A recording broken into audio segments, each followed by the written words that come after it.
Good morning. I decided to do this video a little bit different.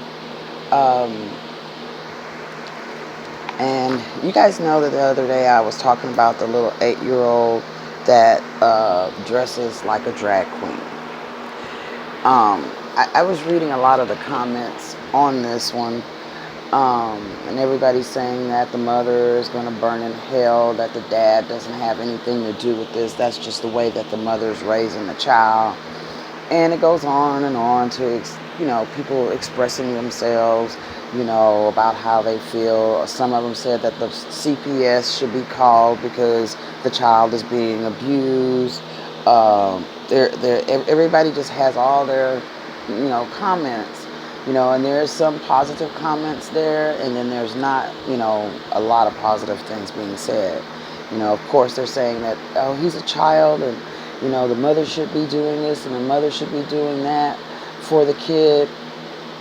And, it's very controversial on aspects of, people bringing in religion and, that the mother's going to burn in hell. And one of the comments that I really did appreciate was that maybe the child is too young for him to be allowed to do this, that the mother should be curving what he watches and curving, what he does by explaining to him that he's a boy and boys don't dress up like girls. But what would happen if she shows up and or she's not home and or she's not in another room? The kid is going to be in there playing and doing him, dressing up maybe like a girl. I mean, you could take a t-shirt and tie it up and look like a girl, and he's very eccentric, so he takes what he has most of all and then dresses himself up. What do you do when you walk into the room and your little boy is playing in makeup? Are you gonna beat him? Like Mommy Dearest, and have a talk with him and explain to him, no, boys don't wear makeup, boys don't do this, and boys don't do that.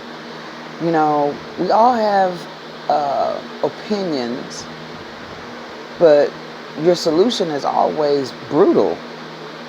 Somebody said beat him. That's not going to change anything. It's just going to build up more animosity, hate, denial, guilt, shame. It's just amazing how, as people, we try to put people in boxes.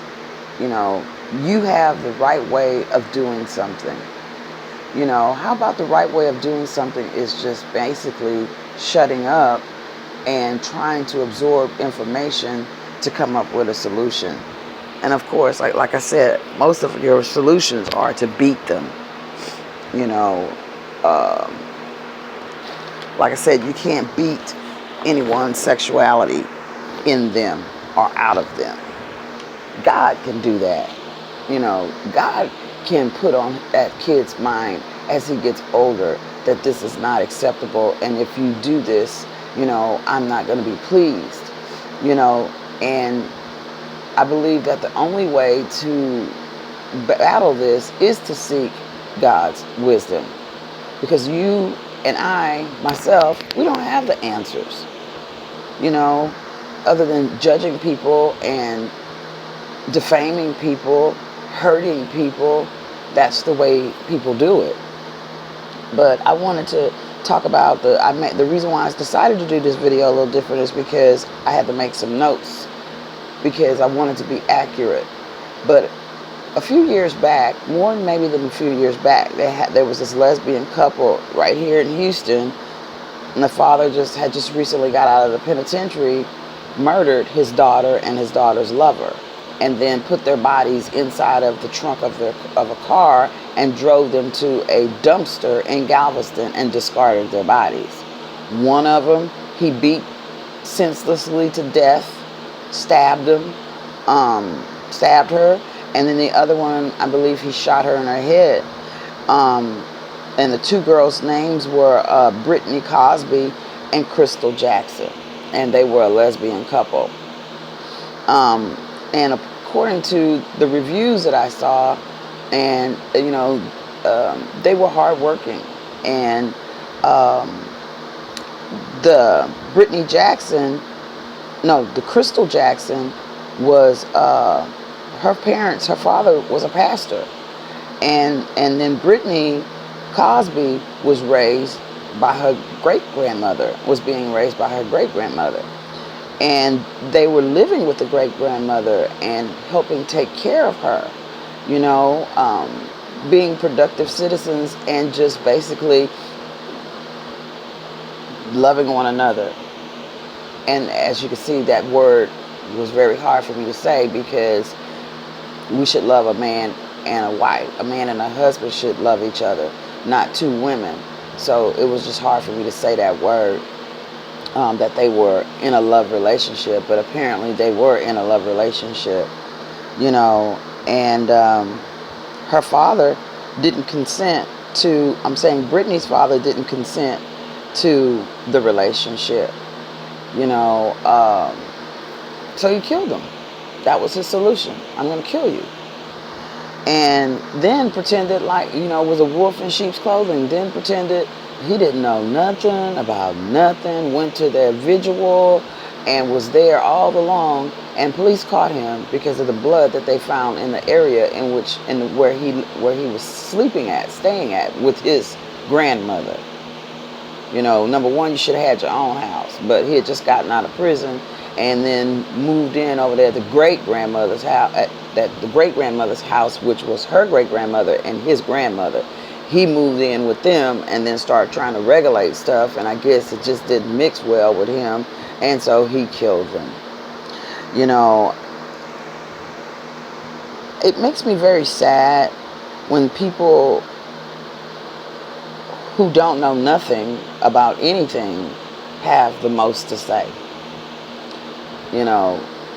Why don't you look in your closet? Because I can bet your bottom dollar you have a lot of skeletons in there too. It's just what you think that we don't know, but God does, and you do.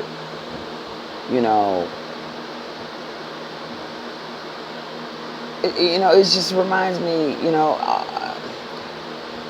say with those that are without sin, cast the first stone. And it is amazing to me that those who have the most sins will cast the stone and start throwing it away, because they haven't really heard, the rest of the story in the Bible, that everybody had to put their rock down and walk away. And the only person that was standing there was Jesus. One person was Jesus. He was the only one that didn't and couldn't throw no rock, because he knew he was without sin. But everybody else that was there had to put the rock down and walk away. I'm just like never going to really talk about stuff that I really don't know. But I'm going to talk about stuff that is passionate to me and that I do have firsthand experience in. And it's the older people who should know better on how to treat people. Because kids nowadays are accepting to people. You wonder why children bully other children. It's basically because of what's going on in their home. Why don't you call their parents and tell them that they are abusing their children, and that CPS should be called on them for abusing their children, because there's a reason why the child is acting the way they're acting. Whether they are dressing in drag, bullying a child, drinking doing alcohol, drugs, sneaking off. There's a reason why they're doing something. So maybe CPS needs to be called on every parent that there is, because you don't know everything. We don't know everything as a parent. This life is a life experience, and this is a stage that we are all on, perfecting the performance to hopefully make it into heaven. So I take it that everybody that has anything negative to say about anybody, you got your stuff in order and you going to heaven. Surprise, surprise. We're gonna be shocked when we make it up there to what is described, and you don't get in. And I wish that it would be right when I get up there, and if I go to hell, I want to be able to see all of the people that's coming with me. I mean, I want to see them being going, nope, you can't come. No, I want to be there and say, come on with me. Because if I have to go to hell, I want, come on, come on, come on. You know, so I have been thinking on this one, and I said that I didn't know how to express this, but we need to keep our mouths off of other people and other people's children, because you don't know what's going to happen with your fold. I mean, uh, your grandkids still got to pass this way. And hopefully they don't meet people like you along the way. Your own flesh and blood, your assignments. You're going to beat them. You're going to beat them. You're going to call CPS on yourself. You know, just because the kid is dressing the way he's dressing doesn't mean that somebody has abused them. It's just probably somebody that's saying, oh, let me let this wear out. You know, let me see if this too shall pass without me killing them and beating them, and without the neighbors calling CPS saying that I'm abusing my child. Oh, you people need to find something else to do sometimes, because putting your mouth on on things you don't know nothing about, you need to take the back seat, sit, listen, watch, and learn. You might learn something about love. As I say it all the time, you can't tell me that Jesus didn't love his disciples, because they came from all walks of life. And I'm sure he told them, hey man, you know, you need to pull up on your negative behavior with a positive change. But I'm not going to stop loving you, and I'm not going to stop being your friend. But hopefully one day you'll get it together. But to the weak people, like I say, if you can't take the streets, get on the sidewalk. And if you can't handle the sidewalk, sit on your porch, and then possibly go in your house. I'm Shelva Dion Thomas, Malvo Gallo Reed Jack. If you didn't get up on the right side of the bed this morning, you can always get back in. And even though you can't get up on the right, you have to get up on the left. It's about getting out of the bed. It's in the mind. Change your mindset. Have a great day.